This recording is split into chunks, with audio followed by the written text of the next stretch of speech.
Welcome to Acting and Body Language on Shell Will Tell. Welcome to Acting and Body Language on Shell Will Tell. Welcome to Acting and Body Language on Shell Will Tell.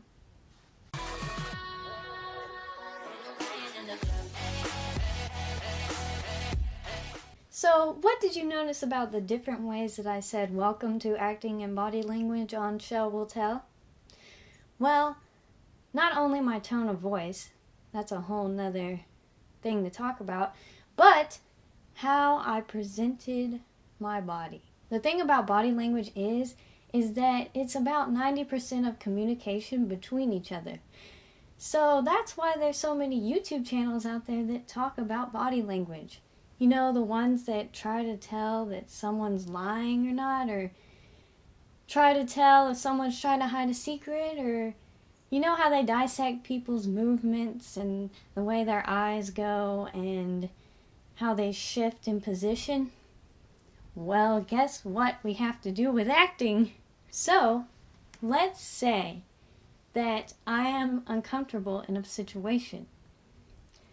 Now, if I'm a really uncomfortable and awkward person, I would probably shift back like this, start having this really stressed look on my face, start shifting kind of back and forth, kind of uncomfortably. So if I wanted to present myself as super confident, I would stand straight up, hold my chin high, and be super happy in myself, and no matter what, know that what I'm doing, I can be happy and confident in. Or if I think I'm cool, I'm gonna lean over, put my hand on my hip, act like, oh, I got it going on, and all of that jazz, and whatever cool people think. Or, those are kind of obvious ones. But what if you wanted to portray something really sensitively, something that people may not on the surface know exactly what's going on? Something where they may not exactly know what's going on, but you can portray that in your acting, which would be little subtle movements or little facial expressions. Things like your eyebrows going in because you're a little confused. Or the way that your eyes jolt around. Or what about just those little finger movements that you may make? Maybe your hand is by your side and you just kind of tap lightly. It's just one movement, but it can say a whole lot. Every little itty-bitty movement you have to pay attention to during acting, or else you're not going to get your point across that you're trying to make. Because the whole point of acting is people believing your character, which pretty much is the hardest part of acting. You can memorize lines all day long, but the true thing is not only what the director wants you to do, but how you say that your character really is, what they're really thinking, what they really got going on, which your director may tell you what to do, like, hey, your character has some behind-the-scenes issues going on. So what are you going to do? Well, what if you have a character that seems confident on the surface, but they're really actually not? So you kind of have to play on that, like they're just faking confidence, like, yep, I'm totally fine. But actually in my eyes, I'm like really unsure of myself, but I'm gonna smile through it anyways. What about if you're upset with something? Wouldn't you squint your face up? Wouldn't you be like almost shaking? Wouldn't you be in a panic? So that's one thing that I saw in body language, is something where somebody looked like they were upset, but they actually weren't upset because they were just trying to pretend that they were upset. So they were just kind of like, oh, but you could tell on their face that their face didn't really actually shift to an actual upset position. They were just kind of like, oh, I'm really upset right now. So that's what makes the best actors and actresses of all time, is that they can get every little detail of every body movement. There is the eyes. There is the mouth. There's the nose. Some people can twitch their noses or wrinkle their noses up. There is the hands. There is your legs. There's your feet. There's your torso. Maybe you twist it in a certain way. Acting is all about how you portray a character to someone. Any little movement or shift could change the whole way that they think about that character. So let's say that you're performing in front of everyone and you're in theater and you're really nervous, but you don't let that show because your character's supposed to be really confident. So your character's just on it and you're just completely getting rid of all those nerves and nope, I'm not even nervous at all. I'm just here and I'm ready to go. But what about if you let those nerves get to you? What about if beneath the surface people could see that you were freaking out, like you really were freaking out? Then they won't see your character as confident as they would. Because your character is supposed to be confident, like, hey, yeah, I'm looking confident.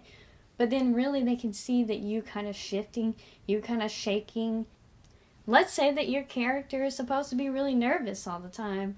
But you're a confident person. You get in front of everyone and you're just ready to go. You're ready to roll it on out. You're like, yeah, let's go. I'm going to show you guys what I'm made of, or whatever that you do. You're just really good at being in front of people or something. Well, let's say that you're trying to play a character that has to be nervous. So, what if you don't really know what it's like to be nervous? How are you going to play that character? Well, we gotta study. That's what we have to do. We gotta study people. I study people all the time. It's time to study. The best way to study people is to look at people, which makes them self-conscious. Or you can look at movies and see how really good actors and actresses or you can watch movies and see how actors or actresses portray their characters, which can also be another great way to study. But the real way to study is to study real people in real life situations. So if you have a friend who is nervous all the time about everything, just anxiety running through their veins, then you better study them and you better start copying their movements. Because that's a perfect example. If you have a friend that is always kind of jittery, you probably want to mimic after them.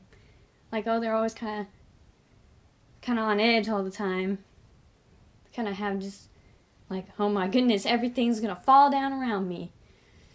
Then there you go. You might want to study that person. That's the whole point of acting, is becoming someone else. And the only way to become someone else is to study that someone else.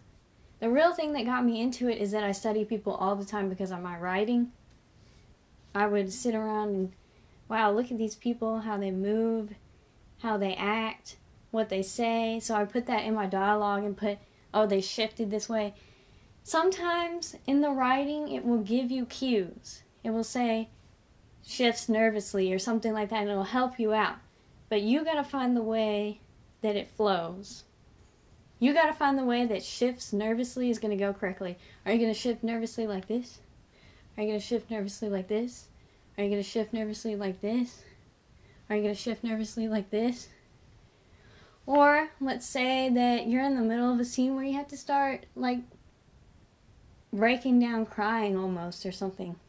I feel like this is the hardest part of acting, is sincerely crying during a scene. If you want to sincerely cry, you will have to get into the saddest zone you can ever think of. The most depressed, the most awful, the most down. Think about the worst breakup you ever had. The worst thing that's ever happened to you. You got to get into that zone, because the thing about crying is, I feel like it doesn't just happen, you know. Like, when you cry, you got to get really down low. So if you sit here thinking about maybe all the terrible things that's happened to you, and usually most of the time, tears don't just come fast. Someone's got to really be starting down on the low. So, because, you know, it starts with looking upset. And then all the things hitting them in the head. And then all of a sudden, oh my goodness, my whole life's a mess.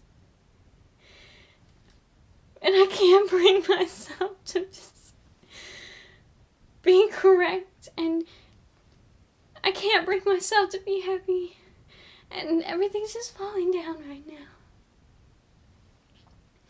And the tears,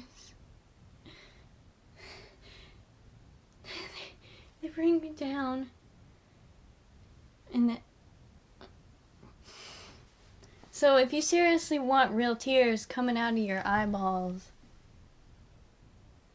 I'm trying to make sure I'm not wet anymore, because I seriously did cry. Because it was running down my face. I didn't let any of them drip down though, I kind of caught them all. But yeah, I feel like that's the hardest part, is like just the switch. The switch of what emotion you're going to portray next, because you got to go boom, boom, bam, one thing after the other. What if you're playing someone that constantly goes back and forth between happy and sad? You got to boom, boom, boom. I'm happy, I'm sad. I'm happy, I'm sad. So sometimes you're going to have to play people who go back and forth between many different emotions. And other times you're going to have to play people that stays one way all the time, which could also be hard. Because let's say that your character is always enthusiastic and always happy and always ready to go. Go get him, go get him, go get him. And let's say that you're not naturally that way. You don't actually want to be happy all the time. You just got to fake it. Because you got to, even in your eyes, like your whole face has to portray happiness. Because if in your eyes it shows, I really don't want to do this, you're not going to let people know how this character actually is. They're going to think something is wrong with them, when there's nothing in the script that says there's something behind the scenes wrong with them. You've got to get into the zone. Like, yes, I'm always so in this. Yes, I'm always so happy. In my eyes, the wrinkles on the side of my face, my nose maybe wrinkle up. I'm ready to go. My whole face is bright and light and just bam, ready to go. And there you have it. The most important thing of acting probably ever, body language. So go study some body language. If you want to be an actor or actress, 100% recommended. Body language. Thanks for watching, everyone. Please give me a like and a subscribe, and see you in the next video.